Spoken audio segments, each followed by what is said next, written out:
This video is supported by patrons like you. If you'd like to become a patron, please head over to patreon.com/Matt Jarbo. It's Halloween. Everyone's been having a good old time. And again, just like not a lot of. I'm just looking through the trades. Anything good? Oh yeah. Okay. What do you think about the Amazing Spider-Man or the Into the Spider-Verse too? Well, when does it come out? April 16th, 2022. Oh, No, but I did I don't know if you saw my video on it. I saw it pop up. But I said Sony finally got it right because Sony did finally get it right. You and your anti-Sony stuff, man. I am, well, yeah, but, and I start the video off. Let me interview you real quick. Okay. All right, Matt, you've done a lot of videos that are kind of like, no matter what Sony does, they're wrong. Is there a reason for that? Yes. What is it? Is it Ghostbusters? That's a big one. I'll tell you what that's a big one. Am I hurt by Ghostbusters? I'm not hurt by Ghostbusters. I'm perturbed by Ghostbusters. I'm annoyed by Ghostbusters. That was what, 3 years ago? That was 3 years ago. And then apparently I hold on to a grudge. I hold on to it, Lewis. Let it go. Let it go. Let it go. No. I'll tell you, here's the thing. It's, you know me well enough to know that I don't really dislike many movies. We talk about movies all the time. I watch a lot. Yeah. I don't dislike a lot. So I went when they first announced it was going to be an all-female Ghostbusters. I was like, that's kind of dumb, but okay, we'll see where it goes. And I'm not really against there being a female cast. I'm just against the rebooting of it. Don't reboot it. Just keep going. But then the trailer came out and people got mad. And they start commenting like the internet does. But what pissed me off was the Access Media. By the way, I was there. You were aware. When they debuted the trailer, I was at Sony Studios lot. Oh, really? And when it said 30 years ago, some scientist or whatever the spiel was. That was a load of shit, but yeah. Well, yeah, I was there for that trailer. Okay, because that was actually, it was really funny that line kind of caused a lot of ire. Well, yeah, we all turned around and go, "Oh shoot, it's related to the old ones." We were happy. Well, because they said that, and then they go, "Oh no, but now it's time for a whole new adventure." Is that what the trailer said? The trailer, no, but that's what they were implying. It's like the trailer said 30 years ago, when 4 scientists saved the city, and everyone on the internet's like, "Yeah, but wait, hold on here. Zedmore isn't a scientist. He's the everyman. He's the every Joe. People like him because of that. It's, and then there was an actual vocal argument against that made that day. And then the next day they released the international trailer, and then they changed it to say 30 years ago when 4 friends saved the city. And I was like, well, that's a little bit better. It's still the same dumb trailer. Yeah, but it's still, it's still calling back to the original. Yeah, and then with no connection to the original outside of just ripping off scenes whole cloth. I mean, really, there's so much content in Ghostbusters 2016 that was just ripped off from the original for no other reason than just. I don't know. I don't know what happened, man. They had some of the original cast in there. There was maybe they had all the original cast. Maybe they didn't want to. Rick Moranis, but maybe they didn't want to do it. Maybe those guys didn't want to do it. No, it wasn't that they didn't want to do it. This is what we learned from the Sony hack in 2014. I mean, because you learn a lot. You want to talk inner workings of how a movie. That's a good one. So essentially, it's this, and I'll give you the brief history of it. Right, we learned that Amy Pascal went to Paul Feig 3 separate times to get him to do this movie because she really wanted that pro-female empowerment thing. She wanted it, and that's what she was going to do. She was a co-chair of Sony. That was her prerogative, and that's fine. I don't have a problem with that. But that's what she wanted. So she went to him, and Paul Feig turned it down twice. And then the last time he went, fine. And so he sent her a pitch, and the pitch was the movie. Literally beat by beat, that was the movie. So when the Sony leak happened, we got that email. That's how we found all of this out, because the emails are posted on WikiLeaks and people found them and they started discussing them. and it sounded bad. But it's kind of like without context, you can't see if it's good or bad, right? Without context, it's like look at this the Rise of Skywalker leaks. Without context, you don't know. But on paper, it just sounds like crap. Some of that stuff sounds really pretty bad. Right. But then the trailer came out and no one was really talking about the girls. It just looked not good. So then what you had was the media. And that's what I said before. The Access Media comes out and they're just like, not me. Not you. Yeah, but you're fine. Mrs. Access Media. How about that? And so there was that. And so the media came out and they're just all like misogynist trolls are attacking the That was Ghostbusters. Devin Faraci. That was but he led that damn charge. They give him a lot of power. I mean, a lot of back people then he follow. had it, you know. Well, he gets all these one-on-ones and then he gets all this stuff and look what happens at the end. Like a lot of people follow these people. I don't know. He fingered a chick without her consent and lost everything. Well, people were scared of him. Like they were scared. I was never. Yeah. I was so mad at him when I saw him in person. I legitimately. I don't know what there was scared there to be scared. You're not scared of him at all. He's nothing. You can watch him get beat up by Joe Swanberg. It's like he's like a bootleg. He looked like a bootleg Charles Manson, 4 feet tall. A little bit. He's lost a lot of weight though. I looked at him recently. He's lost a lot of weight. I mean, like good for him. You know, crippling depression will do that to a person. But no, it's like, but there was a lot of that and a lot of that echo chamber hit. And then, but then the weirdest thing happened. I can understand the Access Media going about it, but then the weirdest thing happened. And the weirdest thing with that was, in fact, that the studio started to also use it. They started to also attack the fan base. When you have like the director saying, "Oh, we're out here ruining people's childhoods." Melissa McCarthy, no yawning. I can't yawn. You can't yawn. Yeah, but I pressed the mute. That doesn't matter. I can still see it.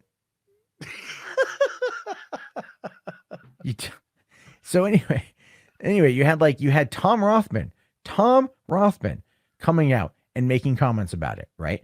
And this went on for months and months and months and months and months and months and months and months. Okay, like about 4. But it went on for a long time.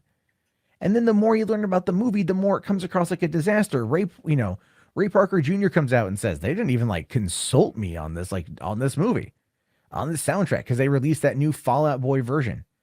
You know, there was like the Fall Out Boy Ghostbusters, like who you get a call, or I think it was like Answer the Call or whatever. Like what the fuck? Ghostbusters Answer the Call was the stupidest thing I've ever heard in my entire life. You know, I mean, and I've watched My Little Pony, and so you know, but it's just that's what they did, and they kept doing it, and they kept hitting and hitting and hitting and hitting. And it was so bad that like you could tell there was no interest in this movie. They were so trying to drum up interest. I don't think the people that create these films actually go through. They were probably told that people are criticizing the fact of the gender and not because of the storyline. What it is there are people out there that did. All right. Yeah. Like there are. So what they do is they just draw attention. They laser focus that attention to like 4 dudes. Right, that are potentially maybe even the same person because they're all anonymous anime avatar motherfuckers. But let me give you a prime example of media doing this, right? Because this actually happened. We got to rewind though, right? 4.5 years. Go back to May 2015. Okay, yeah, May 2015. Movies coming out that a lot of people are excited for. Let me ask you a question. Yeah, how did you feel about Mad Max Fury Road? I don't like the movie. Really? No. I'm surprised. But I'm not a Mad Max guy. Okay. But I do understand that people love that movie, like a lot. That I know. It was well received. Yeah. It was very well. It was very well received. Great flick. I liked it, right? And so Luna Theory, 2015, I was 15. Jesus Christ, I'm old. So anyway, leading up to the release of Mad Max Fury Road, you had a big online kerfuffle happening where apparently men's rights activists were calling for a boycott of Mad Max Fury Road because feminism. And the story behind that is because of the whole thing with the girls being held captive and being forced into having babies for Immortan Joe, they consulted with the woman who did the vagina monologues. And she had worked in like Africa with women who had been basically like forced to give birth, like forcibly taken, forcibly assaulted, forcibly impregnated, and then forced to give birth. So she was consulting with them on how to get into that mindset, right? Of how to be that kind of person, that's fine. Like that's all she did. But there were some people out there that were upset about this. They weren't happy about this. They didn't want that at all. And those people were effectively or essentially the, that is according to Hollywood, it was the men's rights activists. And we have a guy here, MGTOW Outlaw. Yeah. He's like, so I don't know if this is related. It's funny in my opinion, given the context. So anyway, it went everywhere, right? It went everywhere. We're talking about it. Men's rights activists you boycott the movie. I'm at a birthday party. I'm at a fucking birthday party. Dude brings it up, right? Birthday boy brings it up. He's like, hey, what'd you hear about people, men's rights activists trying to, like, because keep in mind in the general social space, in the social commentary space of societal politics, men's rights activists are seen as just women hating misogynists, when a lot of them aren't. There's valid reasons to talk about men's rights in regards to parental issues, to court, family court. I mean, there's a lot of things, right? And so I'm not going to get all that here, but there's a lot of reasons to have those discussions, but they get pushed to the side simply because it's not what society likes. And so anyway, this particular story, like I said, went worldwide. Everyone talking about it. Guess who wrote it? Who? Not a men's rights activist. The guy who called for a boycott, and it wasn't men. It was one man. It was a man named Matt Forney. You know what? I'm going to bring up a picture because I want you to see this guy. I want Why, he looks you. like you? No. If I had hair, if I didn't have hair. Let's see here. Okay, this is Matt Forney. Oh my God, it's Luke. Oh, sorry. No, shit. Where's the images? There we go. So this is Matt Forney right here. Right. This is the guy. Kind of see him a little bit. Not necessarily the shining beacon of what you could call the ladies, the ladies man. But he's been around for a while. And the thing is, Matt here is an alt-right guy. He's alt-right. He does a podcast called This Alt-Right Life. He does all this stuff.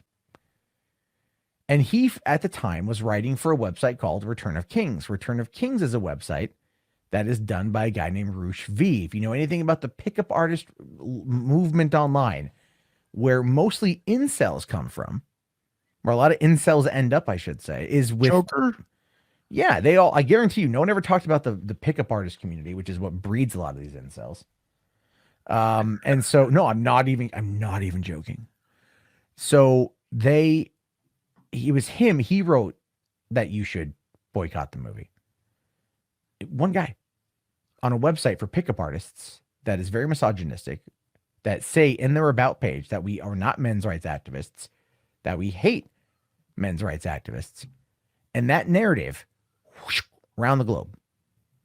Well, people are sick of like one being labeled for one person's actions. You know what I mean?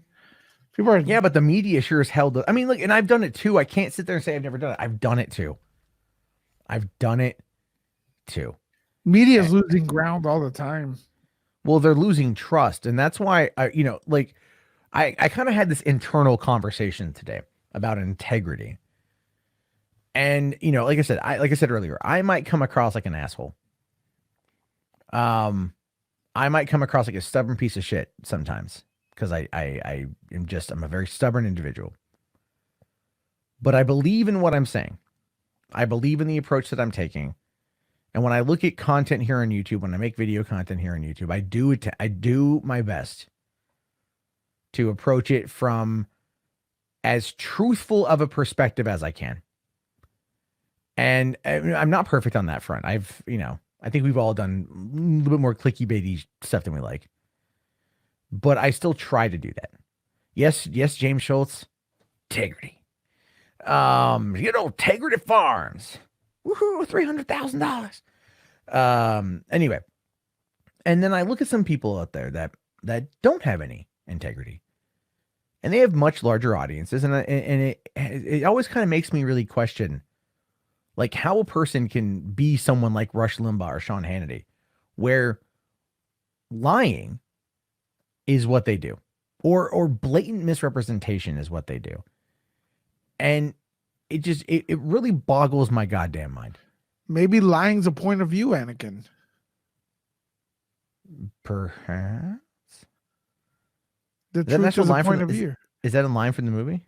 Well, he says, what did he say? Something is a point of view. Palpatine tells Anakin that. From my point of view, the Jedi are evil. That line, that wonderful line of dialogue. Well, I think it's from the opera scene, I believe. No, I get it. And there are people there who believe all sorts of things. But like when you look at something and you willfully, knowingly misrepresent it because you want to feed a narrative, is that not something that should be criticized? Should be criticized. Right. Because I would want people to do that to me. And people do. If I fuck up, man, they'll let me know. Trust me, if I'm like out there going like, I like Game of Thrones season 8, comment section are just like, you're an idiot. You're an idiot constantly. It's fun. But I'm be honest about something that I like. I'm not going to sit there and say I don't like something because it's popular to say you don't like it. I'm just saying it's just. So Anakin tells Supreme Chancellor Palpatine, the Jedi use their power for good. Supreme Chancellor Palpatine responds by saying, good is a point of view, Anakin. There you go. Yeah. And you say you're not a fan of the prequels. Man, I don't know. You say you're not a fan of the prequels, Lewis. You immediately went to a quote. Maybe I am. I think you are. I think you are a fan of the prequels. At least those were planned out. yeah. And here I thought that in 2022, 2024, and 2026, we were gonna get a planned out sequel. That we're gonna get a planned out trilogy. I plan out what I'm having for lunch tomorrow. How do they not plan out a multi-billion-dollar franchise? I have no idea. I don't get it, man. I don't understand it at all. I don't know. I just wish that I think my take on it is have your opinion, but present the information. Present the facts factual. Present the facts factual. But it's so much of this just haranguing for the sake of, I don't know, hearing your own voice. I think a lot of people I think it is a point of view though. Maybe they think they're not lying. When they openly admit that they do it for money. When they openly say, I do this for cash. I don't care about my opinions. I don't care about what I tell you as long as it makes me money. Who's that? Who do you think? Okay.